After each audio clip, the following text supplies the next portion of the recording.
Tambang batu hijau merupakan tambang terbuka di mana semua mineral berharga yang mengandung unsur tembaga, emas, dan perak ditambang dari permukaan tanah dengan menggunakan berbagai peralatan tambang seperti shovel listrik dan truk pengangkut.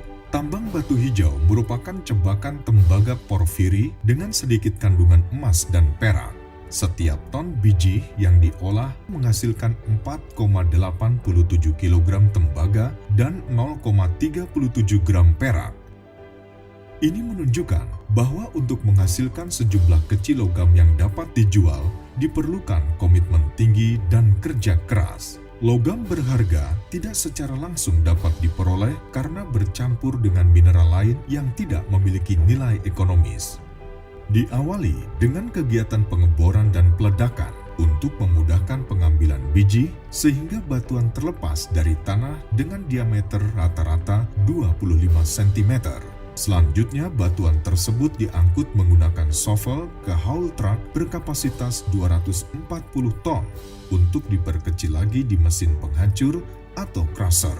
Di crusher, ukuran biji batuan diperkecil lagi hingga menjadi diameter dengan rata-rata kurang dari 15 cm. Biji batuan kemudian diangkut ke pabrik pemrosesan mineral, sedangkan batuan berkadar lebih rendah diangkut ke tempat penampungan untuk diproses pada waktu mendatang. Dari crusher, biji batuan diangkut dengan ban berjalan sepanjang 6 km ke pabrik pengolahan yang disebut konsentrator. Di konsentrator, mineral berharga dipisahkan dari batuan yang tidak bernilai melalui proses penggerusan dan flotasi.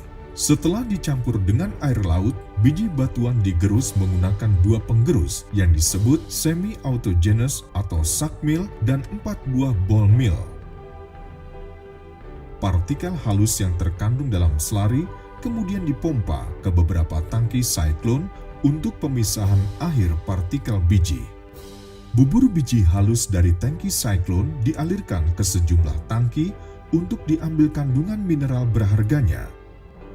Tangki ini disebut sel flotasi. Proses flotasi ini dilakukan melalui proses fisika dan tidak menggunakan bahan kimia yang berlebihan dan berbahaya, sehingga aman dan meminimalkan dampak lingkungan. Secara fisika, proses ini memisahkan mineral berharga dan tidak berharga dengan menggunakan gelembung udara dan reagent dalam jumlah kecil. Ada dua jenis reagent yang ditambahkan dalam proses flotasi di tangki. Jenis pertama akan mengikat mineral berharga, sedangkan jenis kedua untuk menstabilkan gelembung yang terbentuk oleh proses pengadukan. Saat gelembung udara naik, mineral berharga atau konsentrat akan terangkat ke permukaan. Lapisan gelembung ini diselimuti oleh mineral berharga yang berbentuk seperti pasir. Lapisan yang terapung di permukaan sel flotasi inilah yang disebut konsentrat. Dari sel flotasi, konsentrat dikirim ke tangki CCD, counter current decantation. Di dalam tangki ini air laut dibuang dan konsentrat dikentalkan dengan cara mengalirkan air tawar secara berlawanan arah. Air tawar menggantikan air laut dan konsentrat mengendap di dasar tangki. Konsentrat kemudian mengalir melalui pipa sepanjang 17,6 km menuju fasilitas filtrasi atau penyaringan di Benete. Konsentrat cair ini ditampung dalam tangki besar dan diaduk terus-menerus untuk menghindari terjadinya pengendapan. Konsentrat kemudian disaring untuk membuang kandungan airnya hingga mencapai 91% dengan menggunakan udara bertekanan.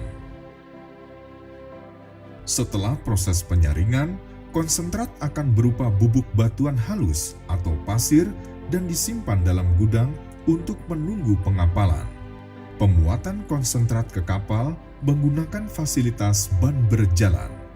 Konsentrat akhirnya dikapalkan ke sejumlah pabrik peleburan di dalam negeri dan luar negeri untuk menjalani proses pemisahan dan pengambilan logam berharga, yaitu tembaga, emas, dan perak.